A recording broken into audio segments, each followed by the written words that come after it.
السلام علیکم ورحمۃ اللہ تعالی وبرکاتہ۔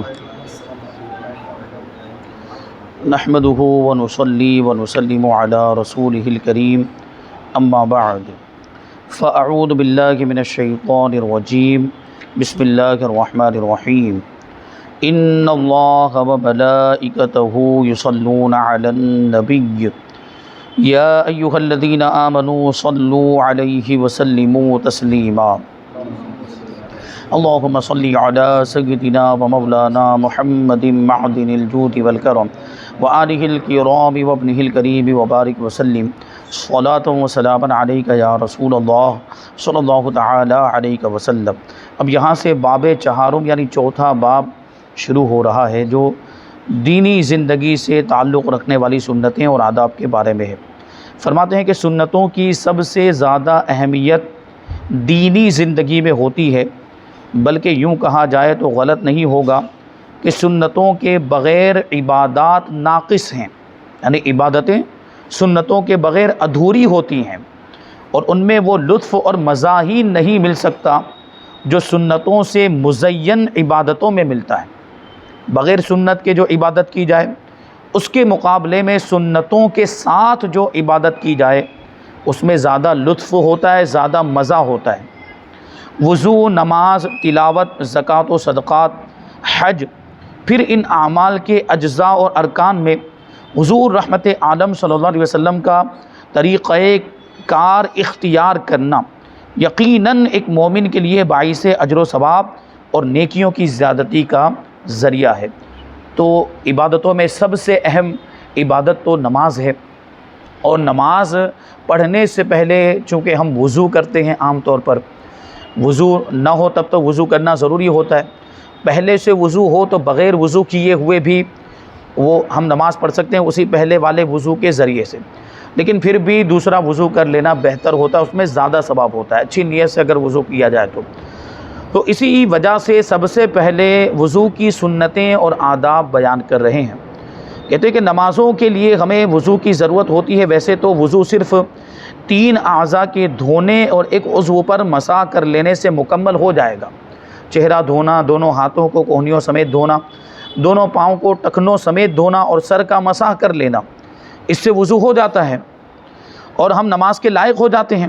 لیکن اسی وضو میں اگر ہم سنتوں کی ادائیگی بھی کر لیں گے تو جہاں ہمیں طہارت حاصل ہوگی، پاکی حاصل ہوگی، وہیں ہم سنتوں کی ادائیگی کی بنیاد پر مزید اجر و ثواب کے بھی مستحق ہو جائیں گے، یعنی زیادہ ثواب ملے گا۔ وضو کی متعدد سنتوں کے تعلق سے حکم اور اس کی فضیلتیں احادیث مبارکہ میں آئی ہیں، تو یہاں پہ بیان کرتے ہیں۔ حضرت ابو ہریرہ رضی اللہ تعالی عنہ سے مروی ہے کہ رسول اللہ صلی اللہ علیہ وسلم نے ارشاد فرمایا، اذا استيقظ احدكم من نومه فلا يغمس يده في الاناء حتى يغسلها فانه لا يدري اين باتت يده، کہ جب تم میں سے کوئی نیند سے بیدار ہو تو اس وقت تک اپنا ہاتھ برتن میں نہ ڈالے جب تک کہ اسے دھو نہ لے، اس لیے کہ اسے نہیں معلوم کہ رات بھر اس کا ہاتھ کہاں پر رہا ہے، یعنی جسم کے کس حصے پر لگا ہوگا، گندگی والی جگہ پر بھی لگا ہوگا، رات میں تو پتہ نہیں چلتا ہے۔ اس لیے حضور پاک صلی اللہ علیہ وسلم فرماتے ہیں کہ برتن میں یعنی پانی کے برتن میں ہاتھ ڈالنے سے پہلے اس کو دھو لینا چاہیے۔ اس سے پتہ چلا کہ وضو جب ہم کرتے ہیں تو وضو کرنے سے پہلے ہمیں یہ گٹوں تک، یعنی یہ جو ہڈی ہوتی ہے نا یہاں پر ہاتھ میں، یہاں تک ہاتھوں کو دھونا چاہیے، کیونکہ ہم باہر سے آئے ہیں، کاروبار کر کے آئے ہیں، دنیا کی چیزوں کو ہم نے ہاتھ میں لیا ہوگا، بہت ساری چیزوں کو پکڑا ہوگا، پتہ نہیں کون سی چیز کیسی رہی ہوگی، ہاتھ میں دھول مٹی بھی لگی ہوئی ہو سکتی ہے، کچھ بھی ہاتھ میں لگا ہوا ہو سکتا ہے، اور چونکہ ہمیں وضو کے اعضاء کو اسی حصے سے دھونا ہے تو سب سے پہلے اس حصے کو صاف کر لیا جائے، اس کو ستھرا کر لیا جائے، دھول مٹی وغیرہ لگی ہوئی ہو تو وہ ختم ہو جائے۔ اس حدیث پاک سے اس کا حکم ہمیں معلوم ہوتا ہے۔ کہتے ہیں کہ عرب میں عموماً ڈھیلے وغیرہ سے استنجا کیا کرتے تھے، وہاں پانی کی کمی، اس لیے استنجا جو ہوتا تھا وہ ڈھیلے سے ہوتا، تو سونے میں ہاتھ نہ جانے کہاں کہاں جاتا ہے، اس لیے آقا کونین صلی اللہ علیہ وسلم نے سو کر اٹھتے ہی ہاتھ دھونے کی ترغیب فرمائی، تاکہ اگر سونے میں استنجا وغیرہ کی جگہ پر ہاتھ پڑ گیا ہو اور پسینے سے مل کر نجاست کے ہاتھ میں لگ جانے کا خدشہ بھی ہو تو دھونے کی وجہ سے وہ صاف ہو جائے گا۔ اب دیکھیے دوسرے نمبر پر کیا ہوتا ہے، ناک صاف کی جاتی ہے، کلی کی جاتی ہے، تو یہ بھی نبی پاک صلی اللہ علیہ وسلم کی دو بڑی ہی پیاری سنتیں ہیں۔ حضرت ابو ہریرہ رضی اللہ تعالی عنہ سے مروی ہے کہ حضور رحمت عالم صلی اللہ علیہ وسلم نے ارشاد فرمایا، اذا استيقظ احدكم من منامه فليستنثر ثلاثا فان الشيطان يبيت على خيشومه، کہ تم میں سے جب کوئی بیدار ہو تو چاہیے کہ وہ 3 مرتبہ اپنی ناک کو جھاڑ لے، یعنی صاف کر لے، اس لیے کہ شیطان رات میں ناک کی ہڈی پر رہتا ہے، وہیں پر وہ رات گزارتا ہے بہکانے کے لیے، گمراہ کرنے کے لیے۔ تو یہ حضور پاک صلی اللہ علیہ وسلم نے ارشاد فرمایا، تو ناک کو ہمیں صاف کرنا چاہیے، ناک کو دھو لینا چاہیے۔ حضرت عبد خیر رضی اللہ تعالی عنہ سے مروی ہے، آپ فرماتے ہیں، نحن جلوس ننظر الى علی حین توضأ فادخل یدہ الیمنی فملأ فمہ فمضمض واستنشق ونثر بیدہ الیسری ففعل هذا 3 مرات ثم قال من سرہ ان ینظر الى طہور رسول اللہ صلی اللہ علیہ وسلم فہذا طہورہ۔ حضرت علی رضی اللہ تعالیٰ عنہ وضو فرما رہے تھے۔ حضرت عبد خیر کہتے ہیں کہ حضرت علی رضی اللہ تعالیٰ عنہ وضو فرما رہے تھے اور ہم بیٹھ کر دیکھ رہے تھے کہ آپ کیسے وضو کرتے ہیں۔ آپ نے اپنے دائیں ہاتھ میں پانی لیا، سیدھے ہاتھ میں پانی لیا اور منہ بھر کر کلی کی، یعنی پانی کو منہ میں ڈال کر کلی کی، یعنی منہ کے اندر والے حصے کو اچھی طرح سے دھویا، ناک میں پانی چڑھایا، ناک کو صاف کیا، اور بائیں ہاتھ سے وہ ناک کی، یہ بائیں ہاتھ کی چھوٹی انگلی سے ناک کے اندر جو رطوبت وغیرہ لگی ہے اس کو صاف کیا۔ اسی طرح 3 مرتبہ کیا۔ وضو کے اختتام پر فرمایا کہ جسے حضور صلی اللہ علیہ وسلم کے وضو کا طریقہ دیکھنا پسند ہو وہ دیکھ لے، حضور کا وضو اسی طرح تھا، یعنی حضور پاک صلی اللہ علیہ وسلم ایسے ہی وضو فرمایا کرتے تھے جیسے میں نے ابھی تم کو وضو کر کے دکھایا ہے۔ حضرت علی رضی اللہ تعالیٰ عنہ نے حضور جیسا، یعنی سنت کے مطابق وضو کر کے دکھایا۔ حضور سید عالم صلی اللہ علیہ وسلم وضو کے دوران خود بھی ناک صاف کیا کرتے تھے اور ہمیں بھی آپ نے اس کا حکم فرمایا ہے۔ بدن انسانی میں کان اور ناک ایسے 2 اعضاء ہیں جن پر قدرتی طور پر کوئی پردہ نہیں ہے۔ شیطان ملعون ان دونوں اعضاء کے ذریعے انسان کے اندر وسوسے ڈالتا ہے، ناک کے ذریعے سے، کان کے ذریعے سے، اور شیطان کے ڈالے ہوئے وسوسوں سے حفاظت کے لیے اللہ کے رسول صلی اللہ علیہ وسلم نے ناک صاف کرنے کی تعلیم فرمائی ہے۔ اس لیے ناک کے داخلی حصے کی اچھی طرح صفائی ہونی ضروری ہے، اور اس کا طریقہ یہ ہے کہ دائیں ہاتھ کے چلو میں پانی لے کر، یعنی سیدھے ہاتھ کے چلو میں پانی لے کر ناک میں پانی ڈال کر تھوڑا سا اندر کھینچا جائے، سانس کو اندر کھینچیں کہ ناک کی نرم ہڈی تک پانی پہنچ جائے، پھر بائیں ہاتھ کی چھوٹی انگلی سے ناک میں، بائیں ہاتھ کی چھوٹی انگلی ناک میں ڈال کر اس سے اچھی طرح سے ناک کے وہ اندر والے حصے کی صفائی کرے کہ اندر اگر وہ ریٹھ وغیرہ رہ گئی ہو تو وہ نکل جائے، اور وہ جو نرم حصے تک کا، نرم جو ناک کا حصہ ہے اس میں اندر پورے حصے میں پانی پہنچ جائے۔ اب یہاں کہتے ہیں کہ حضور پاک صلی اللہ علیہ وسلم کا وضو کیسا تھا۔ حضرت عبداللہ ابن زید رضی اللہ تعالی عنہ سے کہا گیا کہ حضور رحمت عالم صلی اللہ علیہ وسلم کا وضو کیسا تھا، تو آپ نے پانی منگوایا، حضرت عبداللہ ابن زید نے پانی منگوایا اور اپنے ہاتھوں پر ڈال کر دونوں ہاتھ 2 مرتبہ دھوئے، پھر 3 مرتبہ کلی کی، پھر 3 مرتبہ ناک میں پانی چڑھایا اور 3 مرتبہ اپنا چہرہ دھویا، 2 مرتبہ کوہنیوں سمیت اپنے دونوں ہاتھ دھوئے، سر کے اگلے اور پچھلے دونوں حصوں کا مسح کیا اور سر کے اگلے حصے پر ہاتھ رکھ کر انہیں گدی تک لے گئے، یعنی جو مسح کرتے ہیں اسے ہاتھ یہاں پہ رکھ کر اس کے پیچھے کی طرف یہ گدی والا حصہ جہاں پہ بال ختم ہو جاتے ہیں وہاں تک لے گئے، پھر جہاں سے شروع کیا تھا وہیں واپس لوٹا دیا، یعنی ہاتھوں کو واپس ادھر سے دونوں سائیڈ میں سے لے کر واپس آئے، یہ طریقہ، اور اپنے دونوں پیر دھوئے۔ یہ آقا کونین صلی اللہ علیہ وسلم کے وضو کا طریقہ ہے۔ آپ نے ہمیں وضو کے احکام بھی سکھائے اور وضو کر کے ہمیں دکھایا تاکہ ہم اچھی طرح وضو کر کے اللہ تبارک و تعالیٰ کی بارگاہ میں حاضر ہوں اور ہمیں اس کا قرب نصیب ہو۔ اس روایت میں مذکور ہے کہ آپ نے اعضائے وضو 2 مرتبہ دھوئے، اور دوسری روایتوں میں 3 مرتبہ دھونے کا بھی ذکر ہے، اور بہتر یہی ہے کہ اعضائے وضو کو 3 مرتبہ دھویا جائے کہ اس میں پاکی حاصل کرنے میں مبالغہ بھی ہے اور سنت کی ادائیگی بھی ہے، یعنی جب 2 والی روایت بھی موجود ہے، 3 والی روایت بھی موجود ہے، تو 3 والی روایت پر عمل کر لیں گے تو 2 والی روایت پر خود بخود عمل ہو جائے گا۔ تو 3 مرتبہ اعضاء کو دھونا یہ سنت ہے۔ اب دھونے کی مقدار وہی، یعنی 3 مرتبہ اعضاء کو دھونا ہے، وہ بھی اب بیان کرتے ہیں۔ حضرت عبداللہ ابن عباس رضی اللہ تعالی عنہما کی روایت ہے،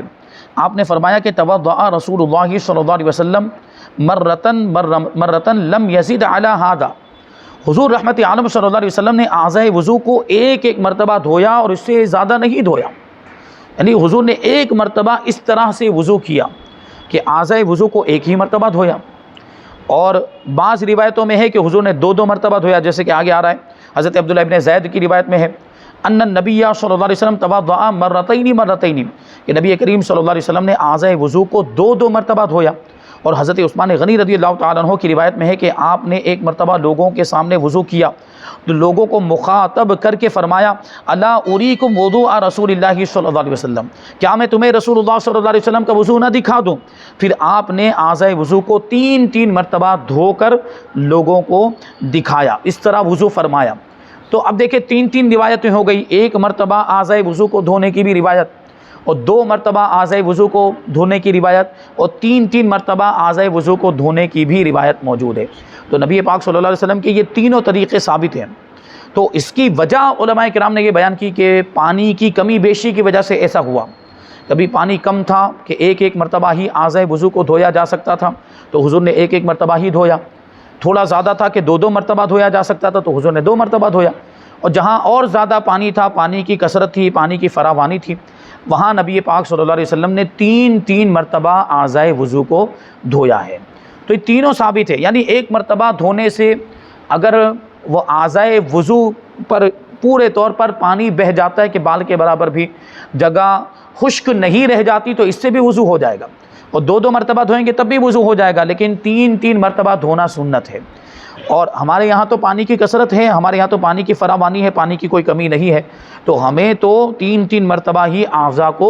دھونا چاہیے، یہی سنت ہے۔ اچھا، بہت زیادہ بھی پانی نہیں بہانا چاہیے کہ فضول میں ضرورت نہیں، سنت ادا ہو گئی پھر بھی پانی بہائے جا رہا ہے تو یہ فضول میں آئے گا، یہ اسراف میں آئے گا۔ پانی کو ضائع بھی نہیں کرنا چاہیے، پانی کو برباد بھی نہیں کرنا چاہیے، اور بہت کم بھی پانی استعمال کرنا مکروہ ہے کہ سنتیں بھی ادا نہ ہو، یہ بھی مکروہ ہے۔ اتنا کم پانی استعمال کرنا کہ سنتیں ادا نہ ہو، یعنی اتنا پانی استعمال کریں کہ 3 مرتبہ اعضاء کو دھویا جائے، اعضاء دھل جائیں، تو یہ اس کی تو اجازت بلکہ یہ بہتر ہے، اس سے سنت ادا کی جا رہی ہے۔ لیکن کچھ لوگ بہت کم پانی، اور کچھ لوگوں کو دیکھا گیا کہ وہ صرف ایسے پانی کو تیل کی طرح ایسے چپڑتے ہیں، تو پانی بہانا ضروری ہوتا ہے، ہر عضو پر کم سے کم 2 بوند پانی کی بہہ جانی چاہیے ہر حصے پر، تب اس کو دھونا کہیں گے۔ اس کو دھونا نہیں کہیں گے ایسے پانی کو تیل کی طرح لگا لینا، یہ دھونا نہیں ہوا، اس سے وضو نہیں ہوتا،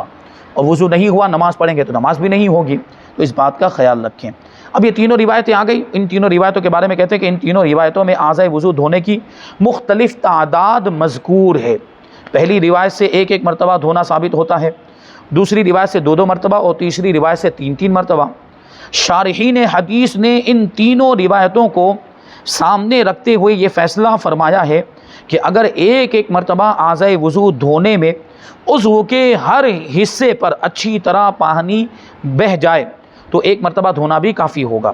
اور 2 مرتبہ دھونے میں زیادہ احتیاط ہے کہ اگر کوئی حصہ خشک بھی رہ گیا ہو تو دوبارہ پانی بہانے میں وہ تر ہو جائے گا، وہاں پر پانی پہنچ جائے گا، اور 3 مرتبہ دھونا اور زیادہ بہتر ہے کہ اس کے بعد کسی حصے پر پانی نہ پہنچنے کا اندیشہ نہیں رہے گا، یعنی پھر تو یقین ہو جائے گا کہ ہر حصے پر پانی پہنچ گیا ہے۔ اب یہ دیکھیے حضور پاک صلی اللہ علیہ وسلم کے وضو کے بارے میں آپ نے سماعت کیا، اب یہاں پہ بیان کرتے ہیں کہ انبیاء کرام علیہم الصلاۃ والسلام کا وضو کیسا تھا۔ وہ حضرت انس رضی اللہ تعالیٰ عنہ کی روایت ہے، آپ نے فرمایا ان رسول اللہ صلی اللہ علیہ وسلم توضأ ثلاثا وقال هذا وضوئی ووضوء الانبیاء قبلی ووضوء ابراہیم، نبی پاک صلی اللہ علیہ وسلم نے اعضاء وضو کو 3 مرتبہ دھویا اور ارشاد فرمایا کہ یہ میرا وضو ہے، مجھ سے پہلے انبیاء کرام کا وضو ہے، اور حضرت ابراہیم علیہ السلام کا وضو ہے۔ یعنی انبیاء کرام بھی اسی طرح وضو کیا کرتے تھے کہ اعضاء وضو کو 3 مرتبہ دھویا کرتے تھے۔ تو اس سے اب یہ بات ثابت ہو گئی کہ 3 مرتبہ وضو میں اعضاء کو دھونا یہ ہمارے آقا کی بھی سنت ہے، حضرت ابراہیم علیہ السلام کی بھی سنت ہے، اور تمام انبیاء کرام کی سنت ہے۔ اور اس نیت سے اعضائے وضو کو 3 مرتبہ دھویا جائے گا تو حضور کی سنت پر عمل کرنے کا بھی ثواب ملے گا اور انبیاء کرام کی سنت پر عمل کرنے کا بھی ثواب ملے گا۔ کہتے ہیں اس روایت سے پتہ چلا کہ اعضائے وضو پر 3 مرتبہ پانی بہانا حضور سید عالم صلی اللہ علیہ وسلم، حضرت ابراہیم خلیل اللہ علیہ السلام اور دیگر انبیاء کرام علیہم الصلاۃ والسلام کی بھی سنت مبارکہ ہے۔ ہم وضو کرتے ہیں تو جلد سے جلد وضو سے فراغت حاصل کرنے کے لیے کسی عضو پر 1 مرتبہ تو کسی پر 2 مرتبہ پانی بہاتے ہیں۔ اگر ہم نے وضو کے دوران ہر عضو پر 3 مرتبہ پانی بہا کر انہیں دھویا تو ہمیں آقای کونین صلی اللہ علیہ وسلم کے علاوہ دیگر انبیاء کرام علیہ السلام کی سنت پر بھی عمل کی سعادت ملے گی۔ اور ہمارے پاس نیکیوں کی تو کمی ہے، گناہوں کا انبار لگا ہوا ہے، یہ نیکی حاصل کرنے کا ذریعہ ہمیں عطا فرمایا گیا کہ ہم اعضائے وضو کو 3 مرتبہ دھوئیں اور اس میں حضور کی سنت پر عمل کرنے اور انبیاء کرام کی سنت پر عمل کرنے کی نیت کر لیں تو ڈھیر ساری نیکیاں اور ثواب ہمارے نامہ اعمال میں جمع ہو جائے گا۔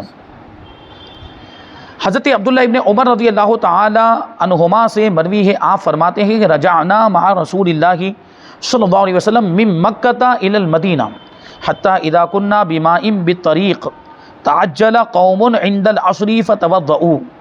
وهم عجال فانتهينا اليهم واعقابهم تلوح لم يمسها الماء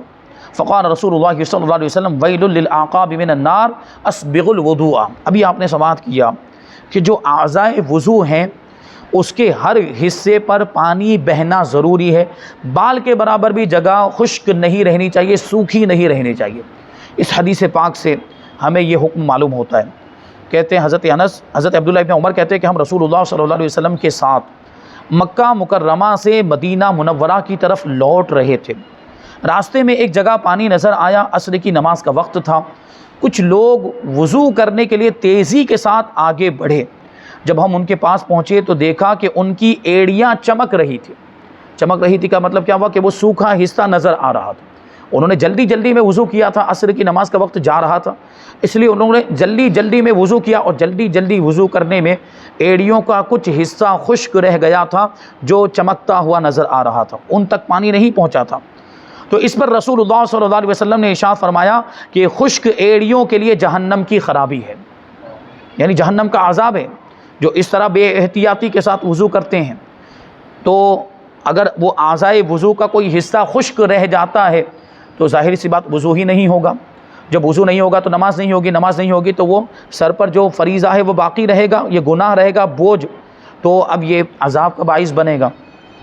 ایڑیوں کے دھلنے میں دوسرے اعضاء کے مقابلے میں زیادہ احتیاط کی ضرورت ہوتی ہے کہ ایک تو وہ بدن کا سب سے نچلا حصہ ہوتا ہے اور دوسرے یہ کہ قدم کا بھی وہ پچھلا حصہ ہوتا ہے، اس لیے جب تک اسے ہاتھ سے ملا نہ جائے وہاں تک پانی پہنچنا مشکل ہوتا ہے۔ آپ نے اس روایت میں ملاحظہ کیا کہ اگر وضو کرنے میں ایڑیاں خشک رہ جاتی ہیں تو ایسے لوگوں کے لیے جہنم کی وعید سنائی گئی ہے۔ اس لیے ہمیں چاہیے کہ جب وضو کریں تو ویسے تو ہر عضو کے دھلنے میں پوری احتیاط برتیں، لیکن خصوصیت کے ساتھ ایڑیوں کے دھلنے میں زیادہ احتیاط کریں، خاص طور پر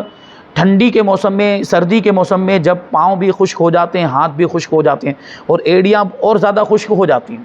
اور بعض اوقات بعض حضرات کو وہ ایڑیوں میں کریک پڑ جاتے ہیں ٹھنڈی کے موسم میں، تو اس وقت اور زیادہ احتیاط کے ساتھ مل کے رگڑ کر وہاں پر پانی پہنچانا ضروری ہو جاتا ہے، کیونکہ اگر ہاتھ نہیں لگائیں گے، ملیں گے نہیں تو پانی وہاں پہ پہنچ ہی نہیں پائے گا خشک ہونے کی وجہ سے۔ حضرت عائشہ صدیقہ رضی اللہ تعالی عنہا سے مروی ہے، آپ فرماتی ہیں کان النبی صلی اللہ علیہ وسلم یحب التیمن ما استطاع فی شأنہ کلہ فی طہورہ وترجلہ وتنعلہ، کہ حضور نبی کریم صلی اللہ علیہ وسلم اپنے تمام احوال میں دائیں جانب سے شروع کرنا پسند فرماتے تھے، وضو کرنے میں بھی، کنگھی کرنے میں بھی اور جوتے پہننے میں بھی، یعنی وضو کرنے میں بھی جو اعضاء ڈبل ہیں، جو جوڑے میں جو اعضاء ہیں، جیسے ہاتھ 2 ہیں، پاؤں 2 ہیں، تو ان اعضاء کو دھونے میں دائیں سے شروع کرنا چاہیے، یعنی پہلے سیدھا ہاتھ دھونا ہے پھر الٹا ہاتھ دھونا ہے، پہلے سیدھا پاؤں دھونا ہے پھر الٹا پاؤں۔ اب چہرہ تو ایک ساتھ میں دھویا جاتا ہے، اس میں سیدھا الٹا کچھ نہیں، تو یہاں تو وہ بات نہیں آئے گی، لیکن ہاتھ دھونے میں اس بات کا خیال رکھنا چاہیے۔ اور فرمایا کہ کنگھی کرنے میں بھی حضور اس بات کا خیال رکھتے تھے کہ پہلے دائیں جانب کے بالوں کو سنوارتے تھے، پھر بائیں جانب کے بالوں میں کنگھی کرتے تھے، جوتا پہننے میں بھی اس کا تو پورا بیان آ چکا ہے۔ حضرت ابو ہریرہ رضی اللہ تعالی عنہ سے مروی ہے، وہ کہتے ہیں کہ رسول اللہ صلی اللہ علیہ وسلم نے ارشاد فرمایا، اذا لبستم و اذا توضأتم فابدؤوا بایامنکم، کہ جب تم کپڑے پہنو یا وضو کرو تو دائیں جانب سے شروع کیا کرو۔ وضو میں دائیں جانب سے شروع کرنے کا کیا مطلب وہ تو بیان ہو گیا،